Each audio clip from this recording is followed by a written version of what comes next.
वैसे बजट शब्द की उत्पत्ति कैसे हुई ये किसी को नहीं पता, लेकिन भारत में शब्दों को प्रचलन में लाने का श्रेय अंग्रेजों का जाता है। अंग्रेजों ने 19वीं सदी से भारत के लिए बजट बनाने का प्रावधान किया था, जो कि भारत के आजाद होने के बाद से ही आपको बता दें कि अब तक जारी है।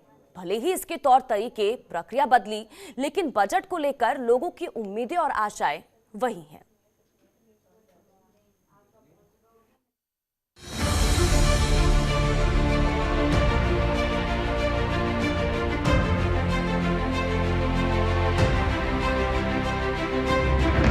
अगर आप ये सोचते हैं कि भारत में बजट बनाने की प्रक्रिया 1947 के बाद शुरू हुई, तो आप गलत हैं। भारत का बजट 1947 से पहले भी बनाया जाता था। फर्क ये था कि उस समय ये लंदन में अंग्रेजों की पार्लियामेंट में बनता था और आज ये भारत के संसद में पेश किया जाता है। आजाद भारत की बात करें तो पहला बजट षणमुगम चेट्टी ने 26 नवंबर 1947 को पेश किया था। हालांकि इसमें सिर्फ अर्थव्यवस्था की समीक्षा की गई थी और कोई टैक्स नहीं लगाया गया था। भारत का पहला बजट सिर्फ 7.5 महीने 15 अगस्त 1947 से 31 मार्च 1948 तक के लिए पेश किया गया था। इसमें खाद्यान्न उत्पादन, रक्षा सेवाओं और सिविल व्यय, इन 3 चीजों पर सबसे ज्यादा खर्च किया गया। खाद्य उत्पादन बहुत कम था, इसीलिए खाद्यान्न में आत्मनिर्भरता को प्राथमिकता दी गई। इसमें करीब 171 करोड़ रुपए की राजस्व प्राप्ति का लक्ष्य रखा गया था, जिनमें से 15 करोड़ 9 लाख रुपए डाक और तार विभाग से मिलने की उम्मीद थी।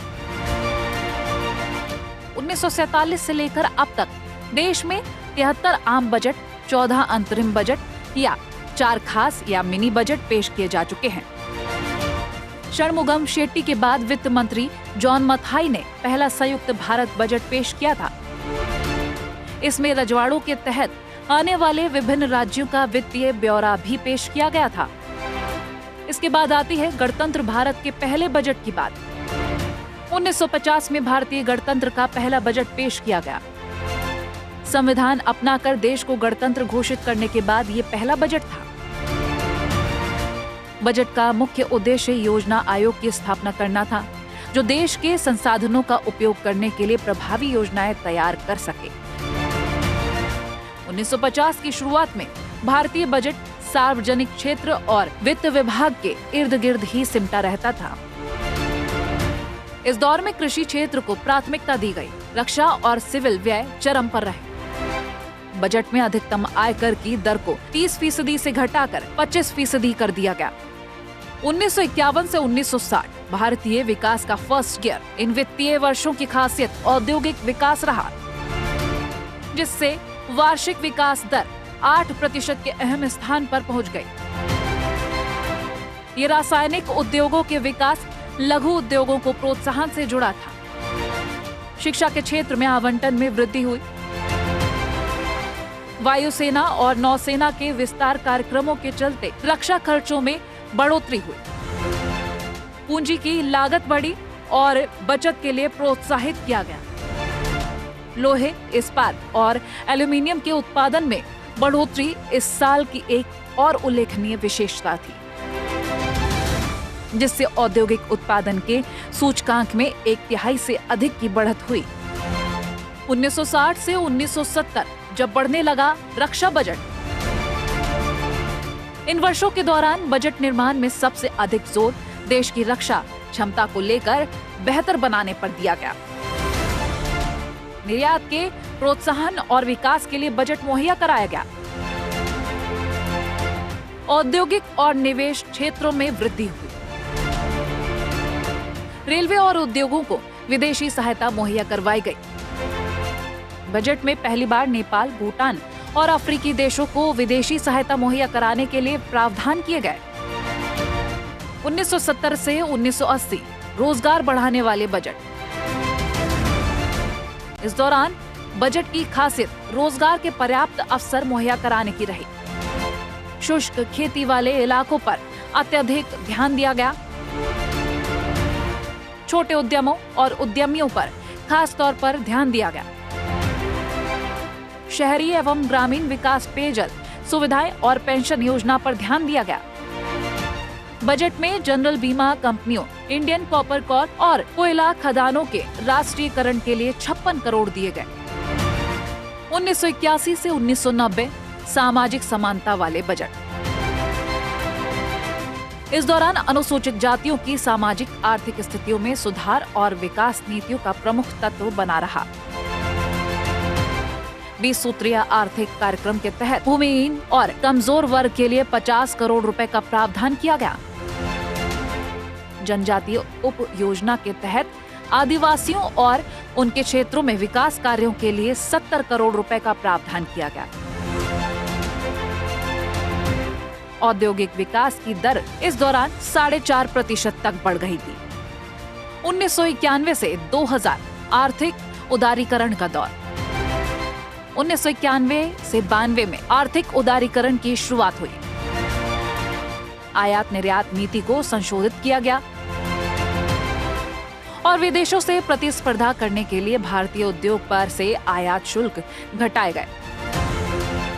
सरकार ने सीमा शुल्क को 220% से घटाकर 150% करके कर संरचनाओं को सही करना शुरू कर दिया। सरकार ने 1994 के बजट में सेवा कर को पहली बार पेश किया। 1997 के बजट में व्यक्तियों और कंपनियों को कर दरों में राहत दी गई।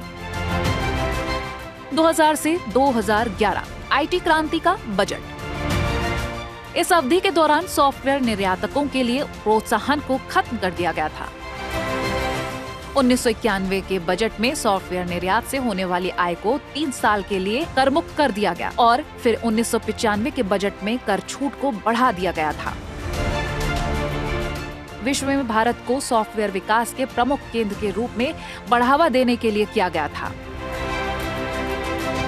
सॉफ्टवेयर निर्यात क्षेत्र में इस कर छूट के बाद भारतीय आईटी उद्योग में असाधारण वृद्धि हुई। 2010 से 11 में अनुमानित जीडीपी 8.6% की दर से बढ़ी। 2014 से 2019 बजट का बना वही खाता। मोदी आए तो बजट का नाम बदलकर वही खाता हो गया। वित्त मंत्री अब बजट सूटकेस के बजाय देसी फोल्डर में लेकर संसद आने लगे। एनडीए काल के बजट में ज्यादातर ध्यान सरकारी खर्चों में कमी लाने पर दिया गया।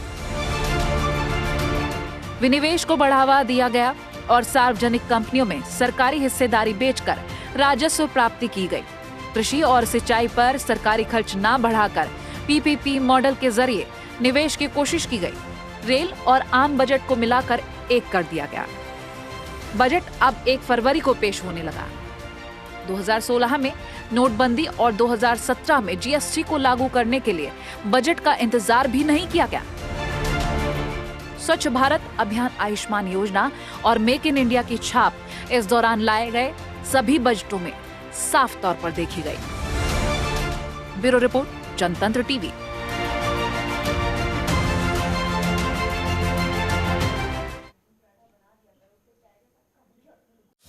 खबरों के निष्पक्ष विश्लेषण के लिए सब्सक्राइब करें Janatantra TV and press the bell icon. Never miss any update.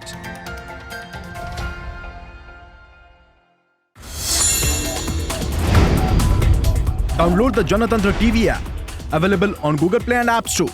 Download it now